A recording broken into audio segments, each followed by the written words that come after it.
Me and Keisha shit. Gave you TLC. You wanna creep and shit. Poured out my whole heart to a piece of shit. Man, I thought you would've learned the lesson.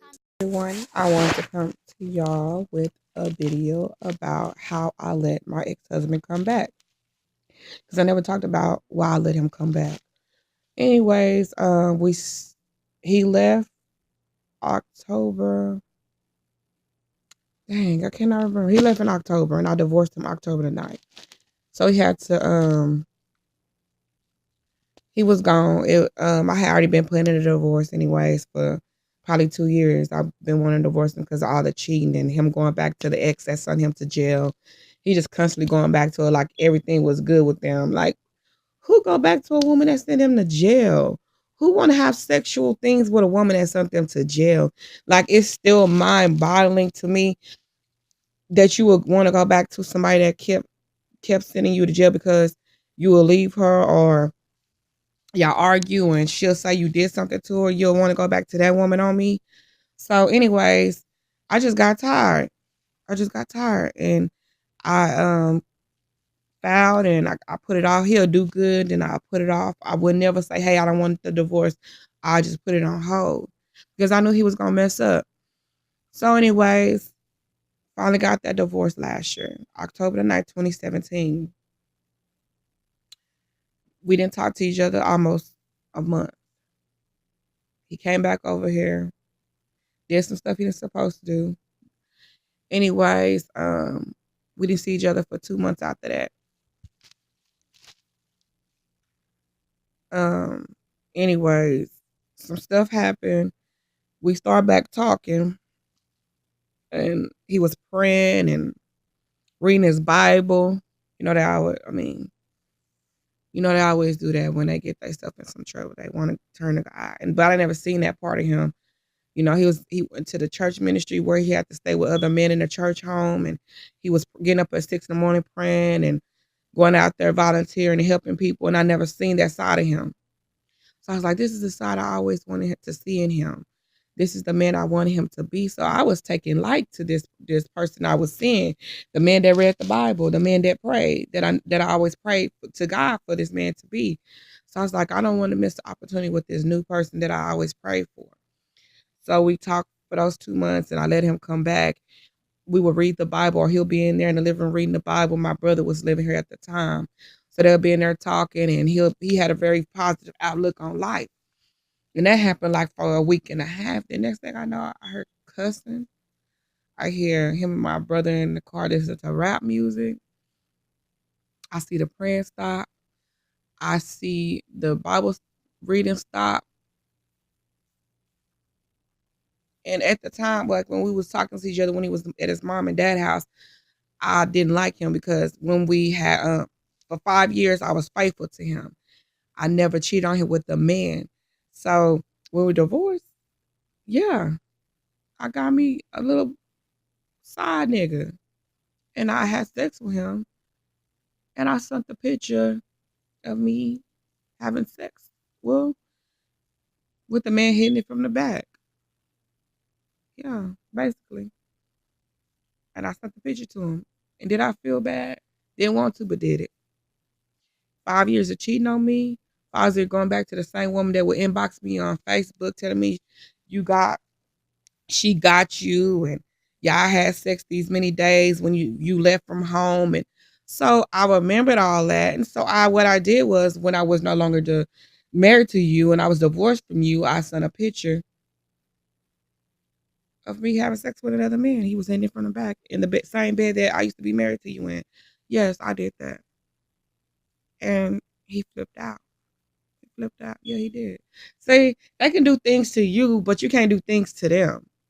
See, it's women that you cheat on them in a marriage, they're gonna cheat on you in a marriage. But I was faithful to you in the whole 5 years. So what you thought I was gonna do when we was divorced now? Not do nothing? You wanted me to go to church, right? You wanted me to pray. You wanted me just to be alone. Yeah. I didn't take that route. I didn't. I'm not saying it's a good thing I did that. I'm not saying, hey, y'all all should do that. I'm not saying that. I'm just saying how I handle my business, because I was hurt of 5 years of him being addicted to porn. Him going on Backpage talking to women, offering them money. Him going on Facebook doing the same thing, trying to hook up with females he used to talk to. Him going with this old linebacker that sent him to jail over and over again, where we couldn't get an apartment because it showed up on his record. Of him lying on me to his parents. That's a and that all added up to 5 years. That added up to 5 years. Yeah. So 5 years of pain, suffering, hurting, depression, oppression. Oppression is when you feel like you're gonna die and you ain't gonna survive it, and you have unforgiveness, and that's a bad thing to have is oppression. See, everybody talk about depression, but they don't talk about oppression. Look it up. Look up oppression. That's something that's hard to get out of. Oppression. So, anyways, like I said, I let him come back. The mute, he started acting like my brother. He started cussing. I was like, "Where's this man that was praying with me at his mama's house, and we reading the Bible, and we listening to church music. We sharing each other's church music on WhatsApp, and we just do." And I was really acting up, like I was acting up, and he was trying to calm me down. He wanted me to stop talking and being on the internet with guys. He wanted me to get off the internet things I was on because I was still kind of on it while I was talking to him. You know, I was acting a fool. Yeah, I was acting up, so he trying to wean me back into the Bible and us reading, us praying. He winging me back in. So he get her acting a fool, being the same person. He just changed. See, this is now May, and I have not seen that man that I seen at his mama house praying, and haven't seen it. I haven't seen it. Um, One sin leads to another sin. Once you let God go, all sin, the devil and the demons are able to come in and do what they want to do to you now that you have opened that door back up for them to do it. So I didn't want to marry him no more. I just wanted him to be here. Us take care of the bills together. Us take care of the kids together. Um, I don't see nothing serious coming out of this because my daughter don't need to feel like a man can do that to you. Don't make a, he play obviously he played me in that department of changing and trying to be the man of God. He played me in that. Well, not really because I caught on. I didn't marry him, so he really didn't play me. But I was led. I was led on to that. So, anyways, unknown source yesterday found his second phone in the car, and I know y'all know about the Text Now app.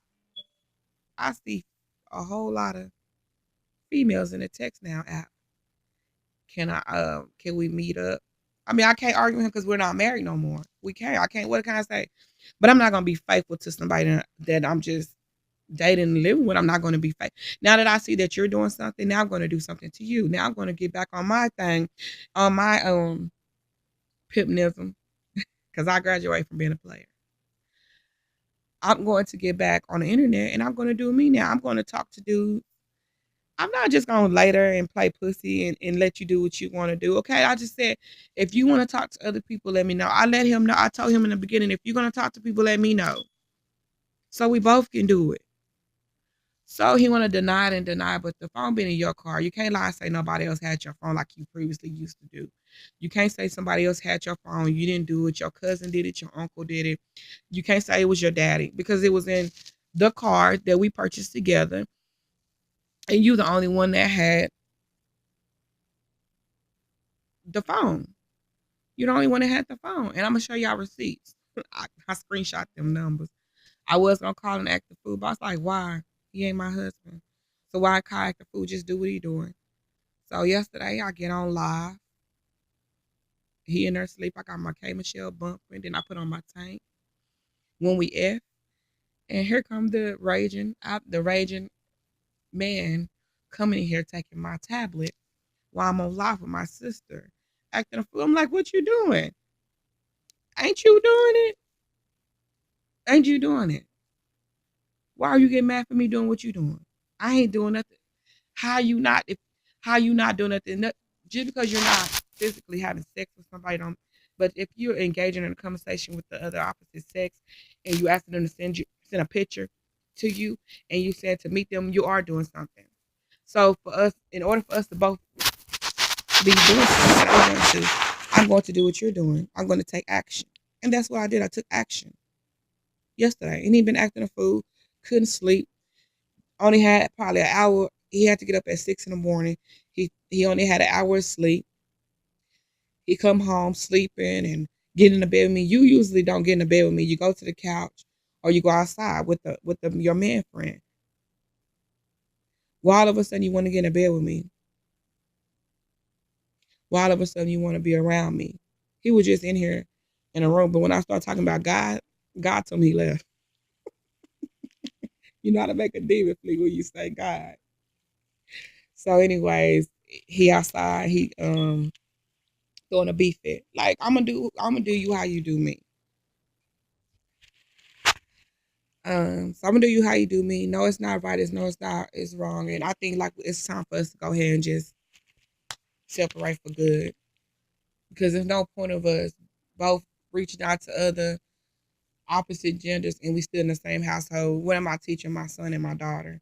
My sons and my daughter. Even though they don't know what's going on, but kids can also feel when something is not right in the home. And so, with that being said, now that I know that he's back to his old ways, texting and he asking the woman how much. If you gotta pay for sex, it's something mentally wrong with you. If you gotta go out there and pay for sex, if you feel like you gotta talk to so many females, it's something that I cannot help you with. I am not Dr. Phil, I'm not an apostle, I'm not a preacher. I can't help you with those things that you're battling with. I have tried for 5 years and I can't help you. I cannot help you. You have to do some soul searching and you gotta help yourself. Maybe he'll stop when he get AIDS. Who knows? Maybe he'll stop when his weenie start leaking. Maybe he'll stop when he gets sores on his stuff. Maybe he'll stop. He probably won't stop then. Probably he'll take the HIV route to make him stop. And that probably won't even stop him. It's that serious with him where he cannot stop. So with that being said, in order for me to keep myself safe, it's just time to let him go. And it's sad that you got to keep reaching out to females like that. Like you got to keep doing those things. If I'm sitting here and I'm not doing nothing, and we're playing a role in the home, and we're trying to recover back and get bounced back as a power couple, but you still doing the old things. There's no need for you to be here. And I just thank God that I did not marry him again. I thank God that I came to my senses and I caught on to things. But once before I didn't catch on to. I thank God that I have the knowledge and wisdom to say, hey, ain't no need to marry him because he's not really showing you the person that he needs to be. No, I cannot change him. It takes him going to God to be changed. It takes him wanting to be changed. You cannot force a person to change. You really can't. You can't force somebody to be changed. You can't. No matter how hard you pray or fast for, you can fast, but God do not force nobody to change. God is a gentleman. They will have to want to change. There's nothing wrong with praying for that person or hoping that that person will change for you. But it really takes a lot of God. Well, not a lot. It takes God for that person to change. And God is not going to force somebody to change. He can stop you in your tracks. Now, don't get me wrong. When God says it's time to sit down, He can make you sit down. He can. He can make you sit down. He can make you surrender. But it should you don't want it to get to that point where God has to make you surrender, has to make you sit down. It's not gonna be nothing nice. It's nothing worldly that you like the world, hey, I can send you to jail or I can beat you up. It's way, way, way above our minds to what God can do to make you sit down. You're not gonna want God to make you sit down.